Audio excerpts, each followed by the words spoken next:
I'm going to take an unauthorized approach to Lacan's Matheme and its official interpretations. I want to think of the terms as being in motion, of pushing each other, of creating more of a graphic situation. Metaphor, in Lacan's terms, is not just a word that replaces another one to create a poetic effect. It is a condensation of meaningfulness out of conventional meanings, and how that condensation is a trauma that must be incorporated, literally pulled into a body, in the same way an idempotency algorithm protects a website from a denial of service attack, or the dream protects the dreamer from external disturbances. Lacan's metaphor pushes a virtuality past the Euclidean limits of normal meanings and appearances. This makes it a kind of trauma by definition, but as it does so, it becomes a kind of efficient cause. The horizontal bar becomes the Euclidean limit. A signifier is pushed beneath it to be a signified, and then it drifts for a moment, a signified without a signifier, below water. Or, as Alice in Wonderland called it, the reverse of a cat without a smile without the cat. It is preserved by the fact that it's latent. The latency of the displaced trauma, pushed past our Euclidean awareness, is an open situation. Suddenly, like a drowned body, it bobs up in a horrifying way, just as the image in the haunted mirror suddenly emerges from the background to take the place of the ordinary view of the fiancé's room. The effect of the move is astonishment. The fiancé wants to know, what exactly does the mirror want of him? How does this strange behavior involve him? Is he going crazy? In this one move, Lacan shows the presence of psychosis from within neurosis, our Euclidean normalcy. We see all this by the drowning, drifting, and sudden buoyancy of the latent signifier. The dot that looks at first to be an algebraic multiplication sign must also be something like an inversion machine. It forces a shift in the figure-ground relationship. In the haunted mirror story, the first owner's bedroom, a ground, becomes the figure that runs across the new owner, who stands before it paralyzed, idempotent, like the dreamer in sleep, thinking himself still to be a figure. Algebraically, the two S primes cancel out, but there's more to the story. The dot as an inverter switch shows how these represent the double structure of the subject, which in Lacanian psychoanalysis is an S with a bar, which we now see is a signifier with a drowning problem. The bar separates consciousness from unconsciousness. Now we can associate it with the horizon that separates Euclidean waking reality from the virtuality that lies beyond it as a kind of space of necessity. The algebraic cancellation is really a merger of the latency position and the sudden haunting of the unconscious. As the reversed positions suggest, this merger is not a combination of two like things. It is a mirror split that combines opposite qualities, in this case, of speaking and being. Like Jekyll and Hyde, one detracts or limits the other, but each is necessary to the other. Because of this coincidence of opposites, the arrow sign becomes more an indication that something is being produced by this curious, contentious combination. The stuff on the left is productive. It creates situations, new forms, new configurations. It is like the blocking of a scene in a film production. Possibly, it's a model for all creative production. Dramatically speaking, the metaphor S is about the submersion and re-immersion of signifiers, resulting in something that appears in the material world. Process on the left gives us product on the right. But what is this product?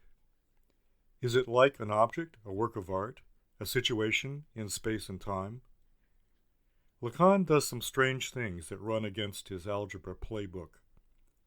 First, the brackets to the right of the S, the metaphor, enclose a space where a new signifier-signified relationship is shown. But it is quite different from what we have been led to expect. Just as the dot as multiplication sign was actually a cipher for the way the split subject is a combination of the opposed forces of speaking and being, this unresolvable division is retained to the right to preserve a space from further change. The metaphor S creates, with a protected space of the brackets, a void. The fraction inside is something irreducible. By protecting this void and the space and time of the material world, Lacan simultaneously protects meaningfulness from the disturbing intrusions of meanings. He converts the X that we expect to see into an S double prime, meaning that this is a signified that will permanently and radically resist becoming a signifier. In other words, it will be something we always fail to put into words. The brackets are like the idempotent defense of the dream that keeps the dreamer paralyzed by parading the ground across a sleeping figure. But the dreamer will not notice. The illusion is that the dreamer is free to move, as a figure moving across a ground. Is this the key to meaningfulness? Meaningfulness will be a part of the untranslatable real, not the conversion of the symbolic. It will be personal and significant, but something always beyond words. Another replacement keeps us from thinking that this might be a case of pure algebra. The one that we expect to see above the X, or even the S double prime, is replaced by an I. What does this mean? We know from other sources that the I stands for the ego ideal. This is one half of a composite idea. The other half is the ideal ego, the Waldo who embodies our idea of what we want to be. But the two are like the Cheshire Cat and its smile. The relation is established only by the negative and antagonistic relation between the two, the actual person and the ideal that this person embodies. We don't notice it when, like the cat who is not smiling, we are not terribly concerned. It's only uncanny when we see the smile without the cat, the signifier without the signified. This can happen only if the figure and ground have reversed, as in the haunted mirror. This, in my view, is Lacan's genius move. He finds in this standard Freudian figure the geometry that allows the one to be replaced by the I. The ego ideal both is and isn't a companion to the idea of an ideal ego. Rather than being two sides of the same coin, the ego ideal and ideal ego are two coins with only one side between them. This is the projective plane of the Mobius band and Klein bottle, which we experience at the retail level as the principles of self-intersection and non-orientation. When we step back and look at the entire metaphor Matheme, we see a mirror edge on.